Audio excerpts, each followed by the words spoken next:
So hello नमस्कार everyone, मैं आपकी होस्ट आलिया एक बार फिर से आप सबका स्वागत करती हूँ हमारे आपके official YouTube channel Yamuna express way गुरुदेव रियल एस्टेट में। हम आगे एक नई वीडियो के साथ आपके सामने जो कि न्यूज़ की अपडेट के साथ है। मैं आज वीडियो में दिखाने वाली हूँ आपको यमुना प्राधिकरण की नई प्लानिंग जो कि आज के टाइम पे वो प्लान कर रही है। जैसे कि आपको पता है कि पीछे कुछ दिनों ही पहले प्राधिकरण ने अपना जो बजट है उसे पास किया था इस पूरे वित्तीय वर्ष का।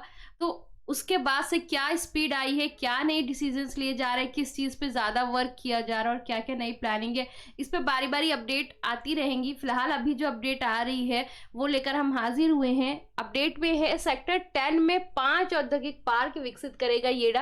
यानी कि जो सेक्टर 10 है उसके अंदर प्लानिंग चल रही है कि 5 नए इंडस्ट्रियल पार्क को डेवलप किया जाए। साथ ही साथ यमुना प्राधिकरण ने बजट पास होने के बाद से जो अधिग्रहण की प्रक्रिया है उसको काफी तेज कर दिया। जो एक्वायरमेंट करना है लैंड का, वो एक्विजिशन काफी तेज कर दिया, उसको बढ़ा दिया है, उस पर ज्यादा तेजी से वर्क किया जाएगा।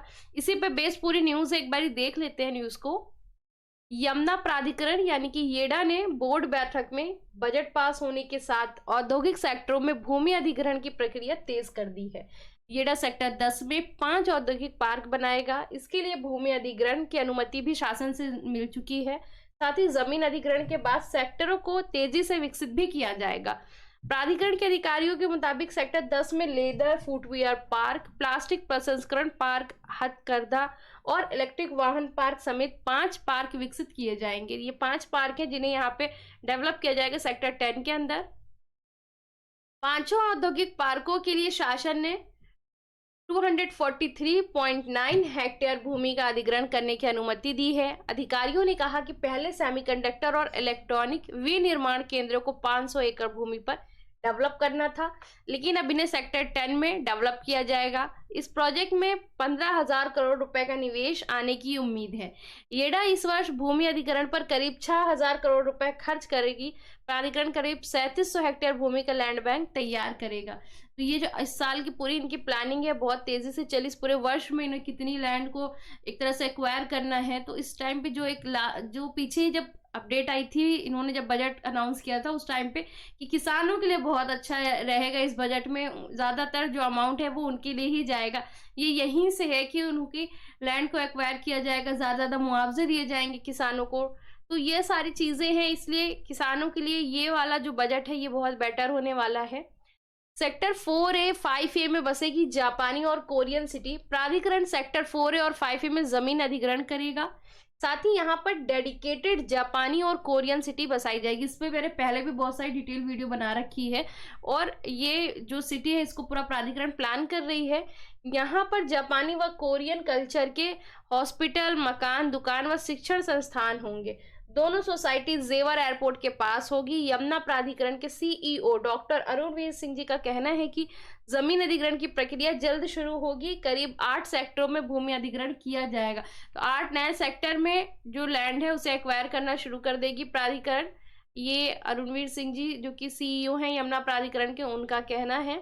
तो इसलिए जो एक्वायरमेंट की इस टाइम पे जो कह सकते हैं कि जो लैंड का अधिग्रहण का टाइम है वो बहुत अच्छा है। इस टाइम पे बहुत तेजी से एक्वायरमेंट होगी, लैंड को काफी तेजी से एक्वायर किया जाएगा, काफी तेजी से डेवलप किया जाएगा। जो पीछे स्पीड 10 साल स्लो थी, अब वो स्पीड आपको बढ़ के देखने को मिली। यही काम अगर 10 साल पहले होता तो आज यमुना सिटी पूरी आपको बसी हुई मिलती।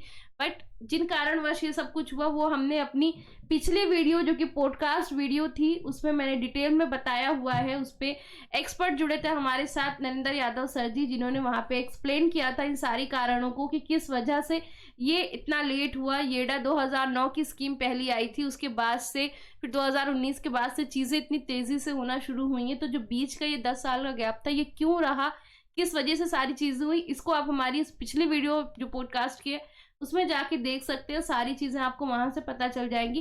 फिलहाल जो 2019 के बाद से बिल्कुल सारी चीजें बदली हैं, चेंज हुई। एयरपोर्ट का नक्शा बदला, फिल्म सिटी बदली, इंडस्ट्रियल एरिया, रेजिडेंशियल एरिया, सबकी अपनी पहचान बदली। वो बदलना जो शुरू हुई तो वो कंटिन्यू चल रही है और आगे इसी तरह से चलती रहेगी। तो आपके लिए हम यही सजेस्ट करेंगे कि बेस्ट टाइम चल रहा है इन्वेस्टमेंट का। आप फालतू का टाइम मतलब इधर उधर में ना वेस्ट करें कि कहीं रेट कम ना हो जाए, कहीं ऐसा ना हो कि जो आज हम पैसे लगा रहे हैं ये थोड़े ही बढ़े फिर ना बढ़े। बहुत सारे इस तरह के रूमर्स हैं, इन पे ध्यान ना देके आप अपनी इन्वेस्टमेंट की सेफ प्लानिंग करिए। बेस्ट टाइम चल रहा है इन्वेस्टमेंट के लिए, अभी प्लान करें आप, क्योंकि आने वाले 3 से 4 महीने में भी आपको रेट में डिफरेंस देखने को मिलेगा। तो इसलिए अपनी प्लानिंग को तेज करिए, आप परचेजिंग करिए, और अगर कोई क्वेरी क्वेश्चन होता है तो आप वहाँ पे हमारे सपोर्ट ले सकते हैं, हमसे भी जुड़ सकते हैं। स्क्रीन पे दिए गए डिटेल्स को फॉलो करिए। हमारी कंपनी का नाम है गुरुदेव real estate developers private limited. साथ ही हमारे ये 3 ऑफिशियल नंबर्स हैं, इन पे आप कॉन्टैक्ट कर सकते हैं। हमसे कोई भी क्वेरी होती है, क्वेश्चन होता है, पहले नंबर पर मिस्टर नरेंद्र यादव सर आपसे जुड़ेंगे, दूसरे नंबर पर मिस्टर कपिल यादव सर जुड़ेंगे, और इस तीसरे नंबर पर आप मुझसे जुड़ सकते हैं, मेरे से आपका यहाँ पे कांटेक्ट हो सकता है। इन नंबर्स को फॉलो करिए, हमसे जुड़िए, हमारे ऑफिस एड्रेस को फॉलो करिए, हमारे ऑफिस आइए, लोकेशन देखिए, तो आपके डाउट्स, आपकी क्वेरीज और निकल के आएगी, चीज़ें और क्लियर होंगी। साथ ही यमुना एक्सप्रेस वे गुरुदेव रियल एस्टेट हमारा ऑफिशियल यूट्यूब चैनल है, इसे भी जरूर सब्सक्राइब कर लीजिए। इस तरह की इन्फॉर्मेटिव वीडियो हम अपने चैनल पर लेकर आते रहते हैं, तो बेल आइकन को भी जरूर प्रेस कर लीजिए। मिलेंगे नई वीडियो में नए टॉपिक के साथ। Thank you so much.